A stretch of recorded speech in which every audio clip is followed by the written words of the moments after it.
почитуван подпредседател на Собранието на Република Македонија, почитувани медиуми, почитуван македонски народе, пред нас е точка избор на министер на влада на Република Македонија. Многу ќе беше подобро ако расправавме за оставка на владата, затоа што тоа соодействува со реалноста.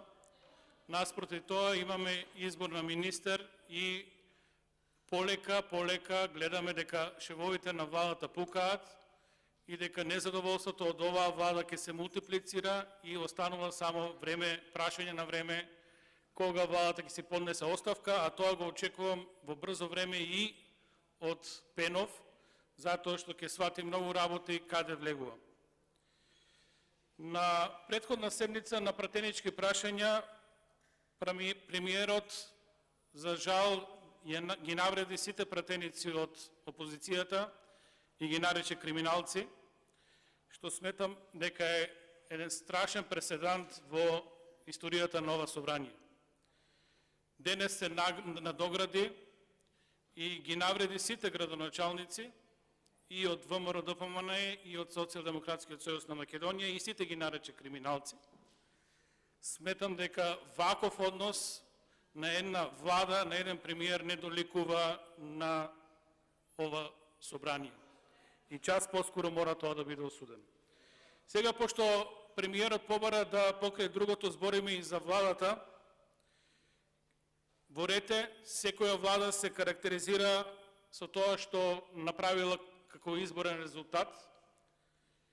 Понатаму секоја влада се карактеризира и по тоа што премиерот и дел од министрите ќе остават некој белег и нормално по неколку клучни проекти по кои ќе биде запаметена таа влада.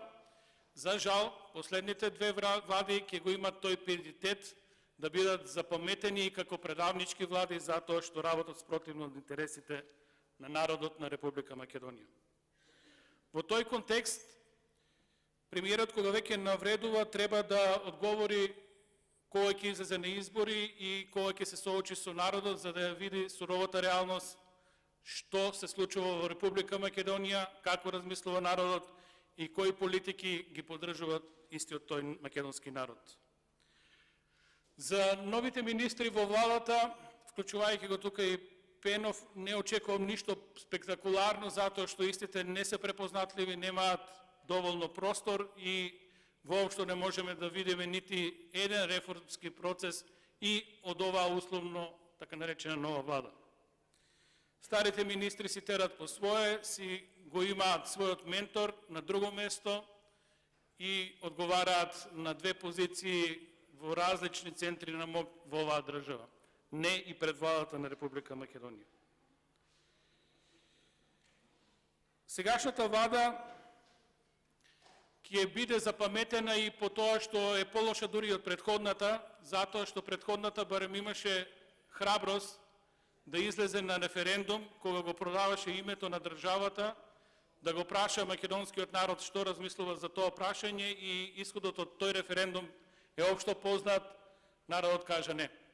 Оваа влада ја нема ниту таа моќ да излезе на референдум и да праша што мисли народот за новото предавство. Во еден момент премиерот ќе каже дека во еден момент се чувствувал многу лошо и болно, како некој да го прободува во нож, меѓутоа никогаш повеќе не се осврна на таа тема, иако неколку пати во медиумите ја промовира и не кажа што е тоа што губи Македонија во овој процес со добрососедските односи со Бугарија. Значи, премиерот, ако веќе тоа го констатира повеќе пати, доблесно е да излезе пред македонскиот народ и да каже што е тоа што Македонија го губи во овој процес. Нормално тука дојде пиарот на владата од претходниот состав и тука заврши таа тема. До ден денес премиерот нема кажано што губи во Република Македонија, што губи Република Македонија, што губи македонскиот народ, што е тоа толку болно, што е предадено, што е дадено, што е изгубено, за да се остварат некои цели, а тоа знаат често пати да го нотира во своите медиумски настапи. Ферски е и од премиерот и од новиот министер Пенов во една ситуација да излезат и да кажат ова го изгубивме. Меѓутоа се сомневам дека оваа влада го нема тој капацитет да излезе на јавна сцена и да каже што изгуби Република Македонија во овој процес. Наспроти тоа, имаме ситуации како ништо да не се случило, имаме светска криза и нормално ќе се занимаваме со кризата, не е време за ништо друго. Кризата е европска, не е светска. Кризата е и во други држави, меѓутоа претежно во Европа. И секоја криза повторно има почеток и крај, меѓутоа има и резултати од таа криза. Нашите резултати од таа криза се поразителни. Не опозицијата. Светска банка ќе констатира дека Република Македонија има најлош бруто домашен производ. Дека може и се очекува квартално, а може би и повеќе квартали, да влезе во рецесија. Од друга страна, покрај најлошите перформанси во економијата и во финансиите, имаме влада која дозволи најголема инфлација во Европа. Шампиони по инфлација. И тоа е тоа што го постигна владата во заднина, криејќи се од предавството за тоа што го има сработено. Во однос на тоа што Пенов прифатил да биде дел од оваа влада, морам да констатирам дека влегува во влада каде што најнеомилено министерско место е Министерството за локална самоуправа. Од проста причина што владата ни најмалку не размислува да ги помогне општините, да ги помогне тие проекти, затоа што повеќето од градоначалниците се од редовите на ВМРО-ДПМН. Сериозна работа го очекува господинот Пенов и мислам дека брзо ќе свати каде влегол и брзо ќе си поднесе оставка.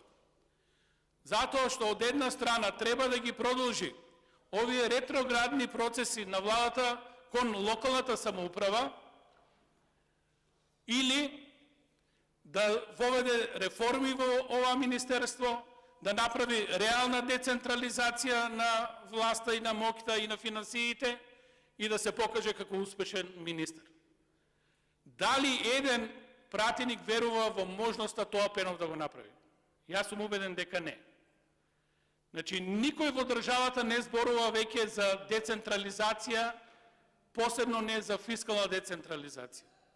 Напротив, гледаме дека Пенов ќе се соочи со обструкции, односно со статус-кво како што беше досега. Се изработи во ова министерство просторниот план и ниту збор повеќе за локалната самоуправа, ниту малку сенс за потребите на локалната самоуправа. Живееме во време на кризи, тоа е точно, меѓутоа ги живееме и многу лоши денови од историјата на Република Македонија. Не ни одговара владата што е тоа болното што го изгубивме во договорот со добрососедство, во тоа што го потпиша владата, како услови, како подуслови, како 3 документа кои се меѓусебно поврзани. Напротив, живееме во време кога владата ни вели дека се бори со кризата и повторно ќе констатирам најслабите перформанси во регионот и во Европа. Едноставно, државата е ставена на колена, државата е ставена на милост на финансиерите. Затоа најголем успех за оваа влада е кога ќе земе кредит и затоа со новите кредити владата дополнително ја распродава и она што малку е останато од државата, тоа е таков како што го имаме енергетскиот сектор. Ова се убитачни политики за Македонија, ова мора да престане. Решение на ова се избори, нова влада, односно народот да го трасира патот на Република Македонија. Ви благодарам. Реплика Лидија Тасевска, повелете.